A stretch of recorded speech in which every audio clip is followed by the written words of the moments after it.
Amazing. Cool. Hello and welcome to Dolce Vita on K.U.M FM. I am your host, Maddie, aka Madstar. For those of you who tuned in last week, you'll already know how the show runs, but just give you a little overview.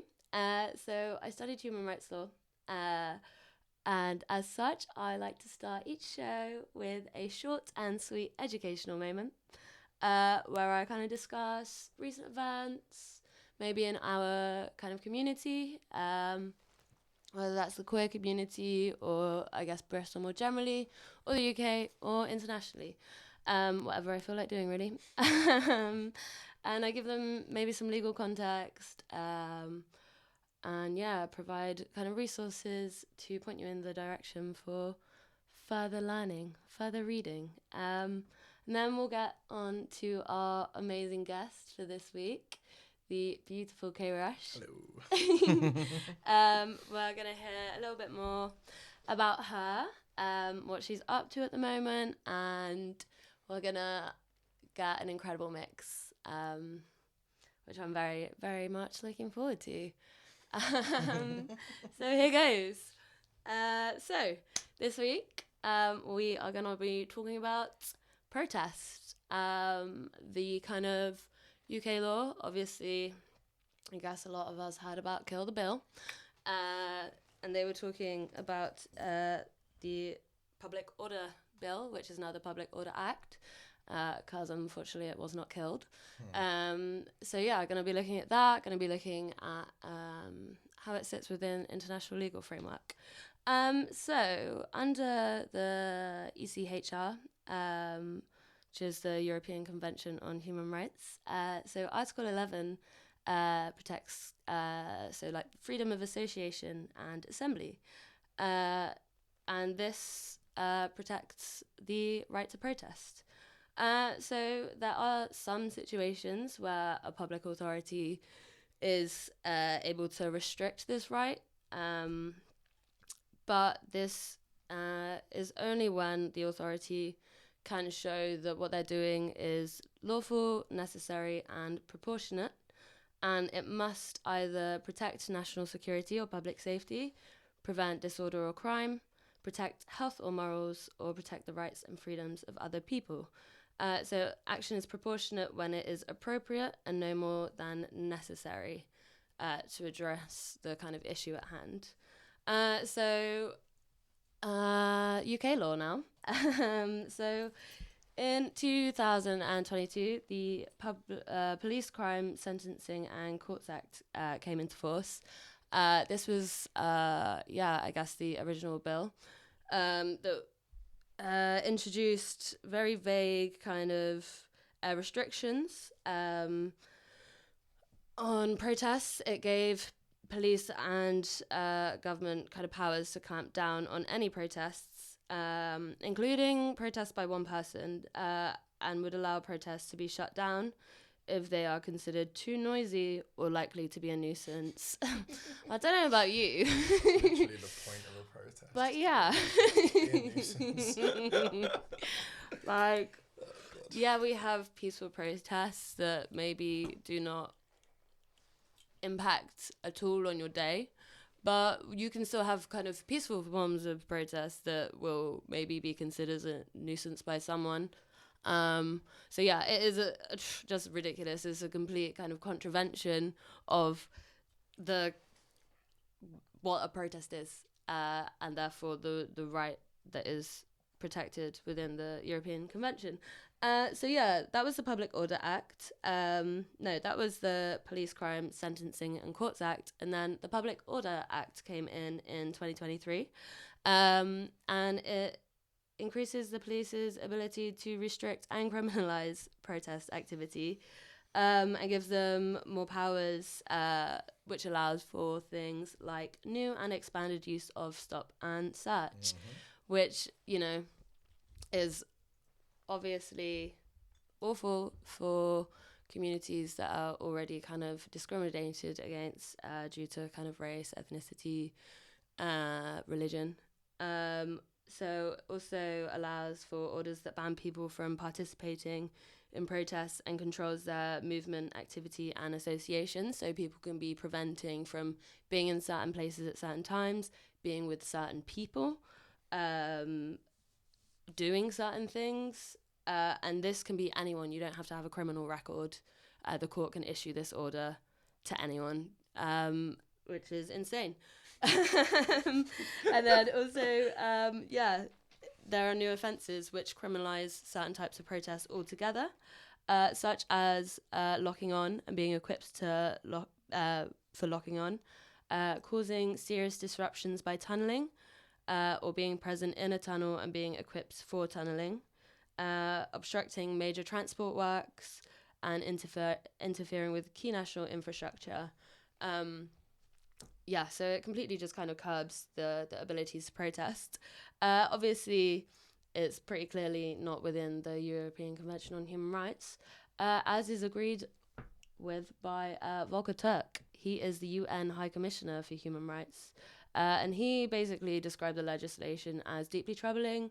It's incompatible with the UK's international human rights obligations regarding people's rights to freedom of expression, peaceful assembly and association, and then the kind of orders that prevent people from being with particular people or in particular places, the serious disruption prevention orders, are just absolutely insane, because it can also allow for kind of internet monitoring, electronic monitoring of individuals.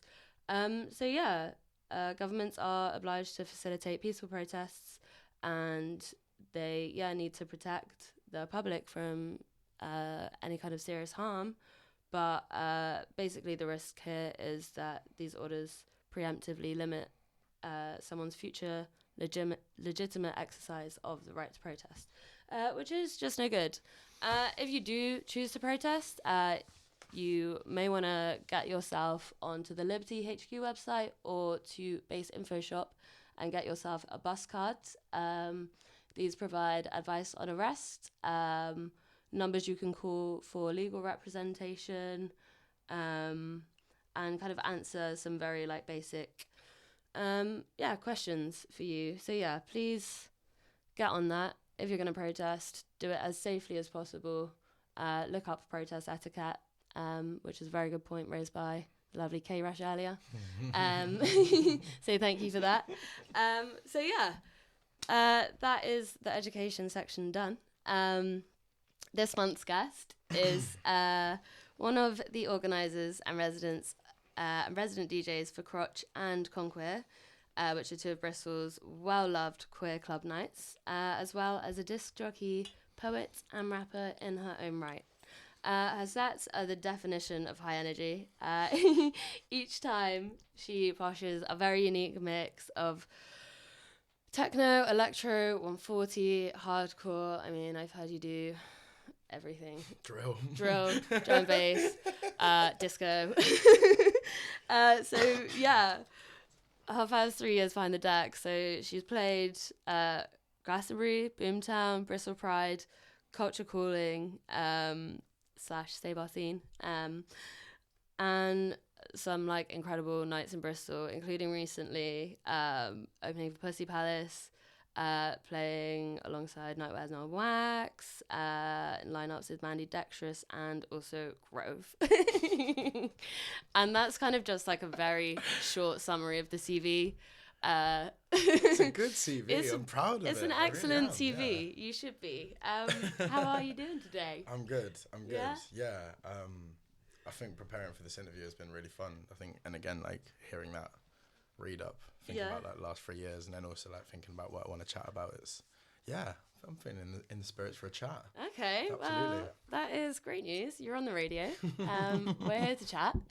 So I guess let's just touch upon the first night that is mentioned in the old bio there. So we've got Crotch.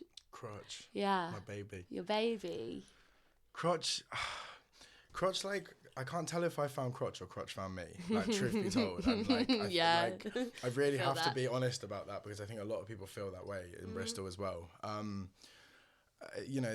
October, what was it, 2022, I was, my band of 6 years had split up. We had done some amazing things, released an album over lockdown, played with Nova Twins twice. And then the band split up. And I was kind of like stumped for what to do, and then just entered this kind of like rudderless trajectory, which was great. Like 1 minute I was running an open mic night at the Cloak.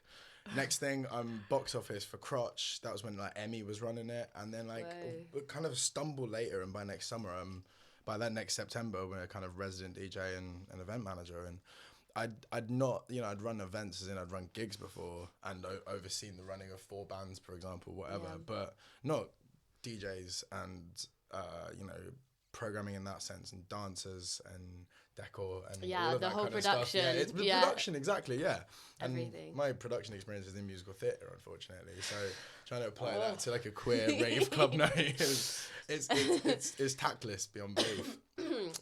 But yeah, like Crotch really is everything for me. It's a real melting pot of people, of genres.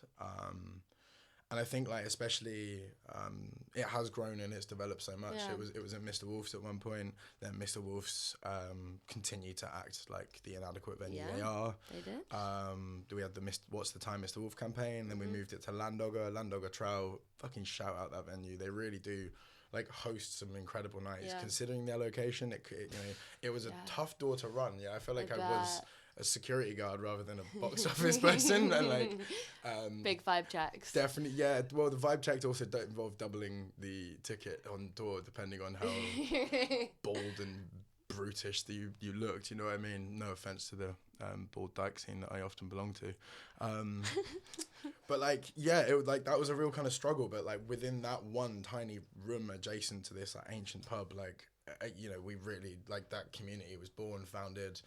Friendships, relationships, club nights, and around the same time was T for T kicking off. I knew of Conquer, Miscotac as well, Concrete Jungles. Like that was like a real movement. Soz Ladder just was almost just about to start actually thinking about that, and like all of these, there was something in the air. It was ecstatic. There was all the fashion students coming down. They looked like the Bromley contingent, and if you know anything about like the punk days in 1977, they were the people who wore Vivienne Westwood's clothes and almost created the style of punk. And so to see that fashion student and energy and presence in nightclubs was incredible. And that's what Crotch kind of started as. And as it's developed, we've got bands in, because of course queer punk is my history. And ironically, my old band Beef You Ain't, shout out everyone who was ever in a member of that, especially Daisy Days. Like that band never actually made it to Crotch. We split up just before I found Crotch, and like there's a little bit of me was like, I kind of want to provide a space for younger me to play, maybe DJ, play in a band. But now I DJ it, and I can provide that space to other people, and that's a fucking pleasure. Like that's amazing. I love constantly looking for bands anyway, standing at the back of a room, listening, waiting for the next big thing, whatever. And I keep finding it, and the queer scene keeps giving it. So aren't we fucking lucky? You know what I mean? We are. I'd like to hear about your first Crotch. Where was it? First Crotch I ever went to. First Crotch you ever went to. It was literally. Do you remember it? I don't remember the date. That would be that would be that'd be an overreach for my brain capacity. But I do remember having no clue what to do. The person who was running it at the time with Emmy was like, the ecstatic energy, but also poor communicator. So I was just kind of like coming down, selling tickets. No idea how that worked. Never done it before. But also playing Billy Big Bollocks. Like, yeah, fuck it, I'll do it. How hard can it be? Can do it. And I had a good relationship with everyone there. But like, so I remember going down to that. If my memory serves me correct, Grove was actually DJing that night. Nice. With under the pseudonym, I think it's Bay Boom, which is a fucking great pseudonym as well. It's also how I got my first set, was playing with them. That's technically in my bio how I got the Grove support. Wow. Was actually my first set to an empty Queen Shilling, fun fact. Oh, stunning. With Beth from Grove, which is fantastic. But yeah, like, and it was just this tiny empty room. It wasn't a nightclub. Everyone was running around stressed. Laurie gave me I just met Laurie, this crazy person who we still work with, who does all of our art and all of our posters. An incredible artist. Absolutely. Lauren Cousins Arts, I do believe their Instagram account is, but find Laurie through Crotch's account. Just, phenomenal creative mind basically, and provided me with this vest that I still hold on to. I've definitely sweated it out, and it's kind of sun bleached by the amount of festivals I've worn it to, obviously, but like it's a really valuable t-shirt. And then, you know, there was a photo taken that night of that team, and I do remember just like everyone crammed into this sweaty room looking incredible, partying only until 1 a.m. on every Thursday.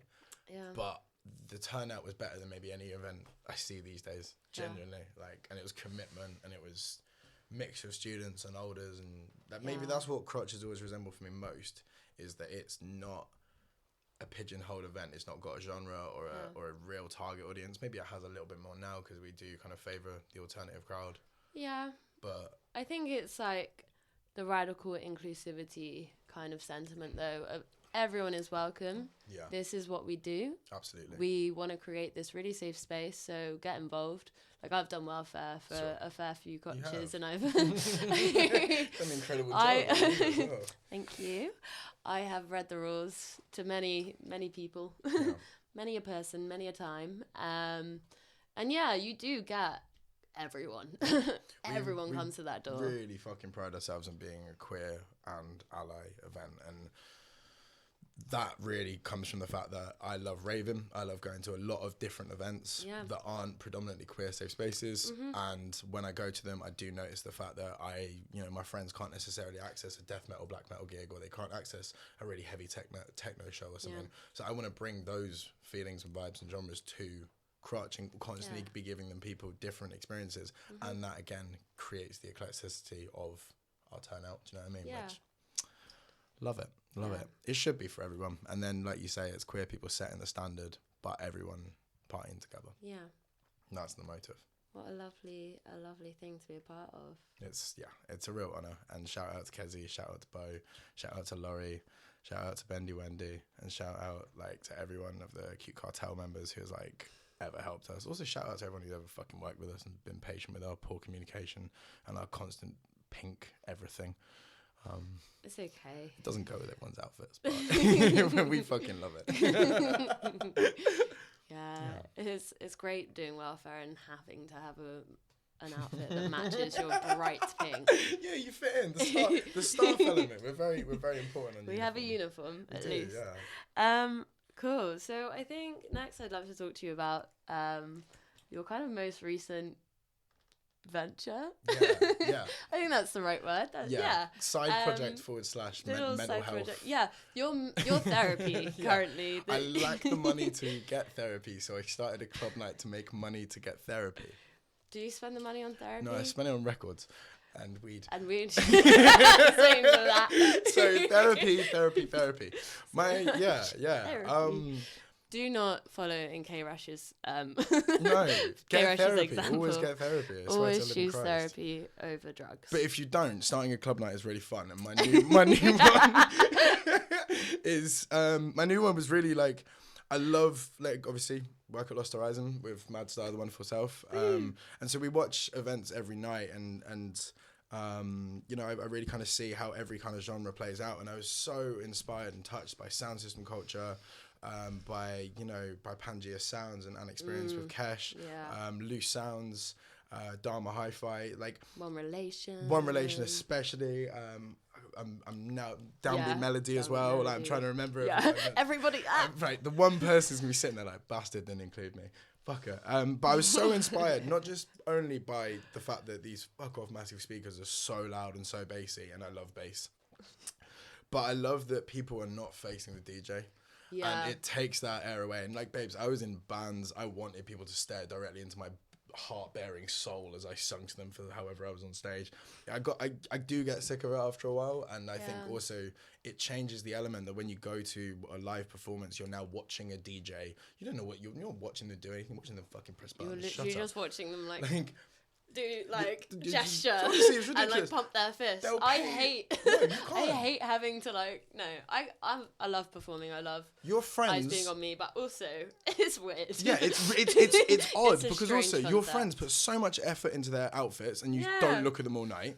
You're not even really paying attention to how good the fucking hi-fi system is because you're often just you're putting yourself as near to the DJ as possible, rather as near to the rig as possible, or like in the you know, the really well balanced spot in the room or something. You're not even thinking about that, and I think there's a lot of different elements. Essentially, what I'm trying to say is to club nights that I think that have been derailed compared to where clubbing started, which inherently, as a statemented fact, was queer, black, and Hispanic people, and disco, which inherently also came from sound system culture. And so I think maybe my feeling and exposure to music in Bristol has also followed that kind of story, and it makes sense because I'm also into mad heavy techno. So if you want to listen to heavy techno, go back and listen to Donna Summer. It's the same fucking thing, just with a lot less acid. Like it's just as powerful, just as ferocious. And I think rediscovering disco and going down that route, listening to Italo disco, and then finding out that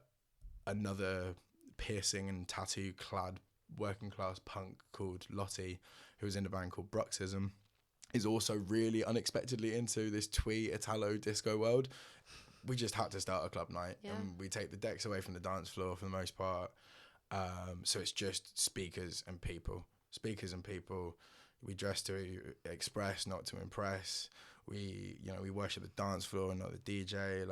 And the whole point of it is not to dissociate, but to escape. And so we do encourage people to maybe not use substances like K.U.M, especially because, and drinking too much alcohol, maybe like anything that puts you in a state that you actually aren't interacting with people on an actual human level. I think we also run the events, for example, 8 till 1 a.m. at the Cloak, which is a fantastic queer space that people use for all sorts of events. And the reason why we can run at 8 till 1 a.m. and that works for us is because it means sober people who don't want to stay out till 5 in the morning can also come down. It means that because it's a nice small space, we can keep it compact and close, but also if you need a bit of space, you can also walk away from the music. It feels like the perfect storm for the antithesis of the things that I don't like about a lot of modern day clubbing. And again, working in a venue, seeing that kind of play out, it can be sad sometimes to watch really good music and really good DJs not actually paid attention to because they're being venerated rather than it's just honoured. It's the music, man. At the end of the day, as a DJ, I'm yes, there's talent to, of course, mixing and procuring a perfect set, but I'm playing other people's music. Okay, literally. I have to factually say that. Yeah. And at the end of the day, it's just pressing play, really. Just come on, focus on the music and enjoy the songs and listen to the messages. Forget life for just 2 seconds and have a bit of catharsis. That's truly where it's at. Yeah. So Don's Disco is this Friday, 8 till 1 a.m. Cheeky plug. And it's gonna be a tenner on the door, but if you get a ticket now, it's only $6.50. And then you've got an event, haven't you? Yeah, Dolce Vita are actually taking over the Crofters' rights this Saturday. It will be myself, Lavinia, and Tiffany on the decks with some hosting going by the wonderful Cherub. What a lineup. I know. I'm gutted I'm missing Tiffany's set, actually. Yeah, they are incredible. I'm very excited. Last time I played with Tiffany, it was Quavers, and we were doing a drum and bass night. And that was at the Cloak as well, and that was fucking sick, honestly. Yeah. And mind blown. Yeah, they played for us, I think, at one of our first Pride after parties, and the energy. And just like as a human, incredible. Actually someone who can DJ and perform. Maybe we're just bitter because we can't be those superstar DJs. I can be. Do you know what? I can be that superstar DJ. I just need to get out of my head, and I think that's where we're going. You know, right. maybe that's where you're to as well. Okay. Yeah. I'll get out of our heads, Thanks. do some poppers, and enjoy our night. Yes. Gonna say again, we're not condoning or recommending the old use of weed or poppers to get through a set, but definitely helps. Me. And me. Cool. Well, I think we've chatted for long enough, really. Sweet. Heard all about your nights. Had a great time. No, honestly, it's been incredible to hear about your journey. Thank you. I love what you're doing with Dons of Disco. I think it is just like the pre-superstar DJ, like how it was. Mm. Like before, like DJs were nobodies until the 90s. Right. The DJ's desk in Studio 54 used to be right next to the lighting desk, and so you didn't and it was up in the like spaceship. Yeah, kind of box, literally. you didn't have a fucking It used to clue not be in the who was fucking doing room. what, Yeah, man. you Like, didn't care. It was great. You just wanted to listen to the songs from the artists who made them, Dance. The reason why this is such a big deal as well is like before 3 years ago, I never danced. I'd never went to a nightclub, and now dancing is truly truly dancing is the last free form of self-expression we will ever have.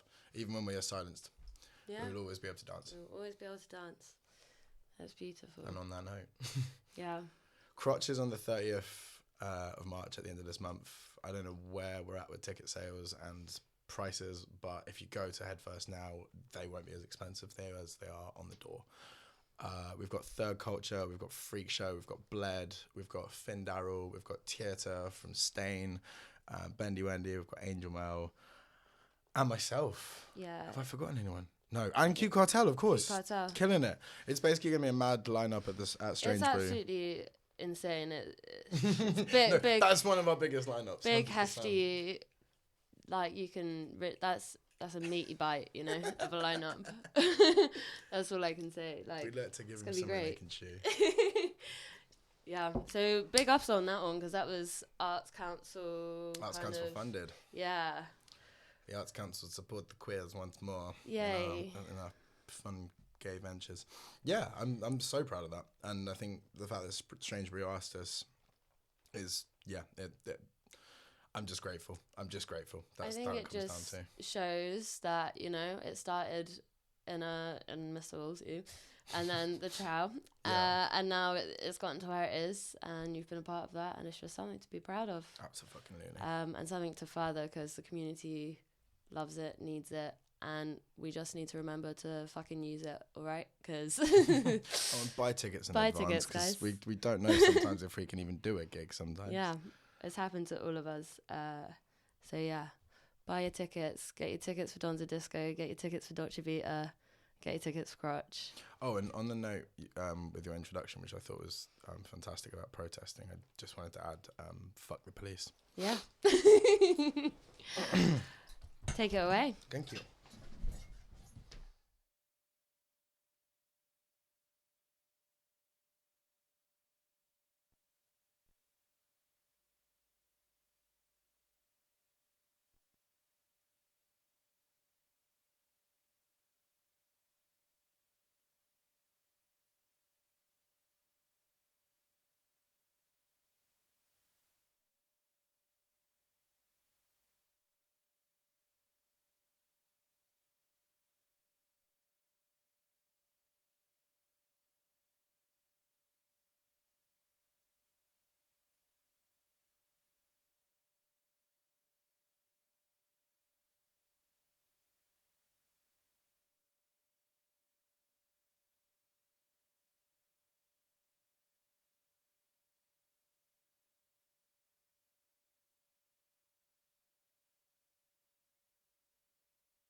Said you really wanna love me, but you can't right now.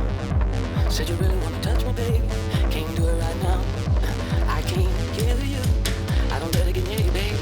You take me outside, just to wanna turn you down. I was thinking about love, babe. I was thinking about happiness, but you take it all off of me. Just to put it back on again, babe. I can't hear you, I don't better get near you, babe. You take me outside, just to wanna turn you down.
good.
Rolling up life in a taxi cab. Ops on the radar. You're dead to me. How you wanna play ball? You're dead to me. Takes You're off. dead to me. You're dead to me. You're dead to You me. know what zone I'm in. You're dead to me. Don't care who you with. You're dead to me. Watch me do my shit. You're dead to me. You're dead to me. Hey, hey, ready, set, go crazy. Hit it finesse, you see I'm getting mice. Life hit a nigga with the lemons, lime light, but at night we still committing crimes, spitting rhymes. Ride a coupe with a spinner rim, get inside. Bring a friend, bleeding hands from the genocide. Beam me up to the other side. Brothers die cause coons turn to butterflies. They don't wanna see me sitting in the bins. They don't wanna see me living on the end of the city in the city wide bin. Show no pity in the city for the sin. They don't wanna see me getting to the check. They just wanna see me swimming in the debt. Don't drown on ground with it to your head. 911 free dead. Ops on the radar. You're dead to me. How you wanna play ball? You're dead to me. Takes You're off. dead to me. You're dead to me. You're dead to You me. know what zone I'm in. You're dead to me. Don't care who you with. You're dead to me. Watch me do my shit. You're dead to me. You're dead to me. I move like a millipede. When I flex them tendons like rubber trees. Young Billy Jackson, back to the shit. Mouthpiece drawn, got a verbal armory. Stack bodies, not figurines. Move beneath the surface, submarine. I'm half machine, obscene with a light sword. Look inside the brain, it's a riot in the psych ward. What you standing on the side for? Roar like a lioness, punch like a cyborg. Spit slick, attack is subliminal. Flowers on my mind, but the rhyme style sinister. Stab behind my own bars like a seasoned criminal. Gotham City streets, I'm playing the to every poison they administer. Switching like time signatures, colors in my aura tend to cover the perimeter. Brown bodies that the blues wanna shoot through, high res lenses wanna all over your eyes. My strength ain't nothing like my size. Blades on the tongue, Kathleen Cleaver, tangle my cords like a weaver. Ops on the radar. You're dead to me. How you wanna play ball? You're dead to me. Takes You're off. dead to me. You're dead to me. You're dead to You me. know what zone I'm in. You're dead to Don't me. care who you with. You're dead to me. Watch me do my shit. You're dead to me. You're dead to me.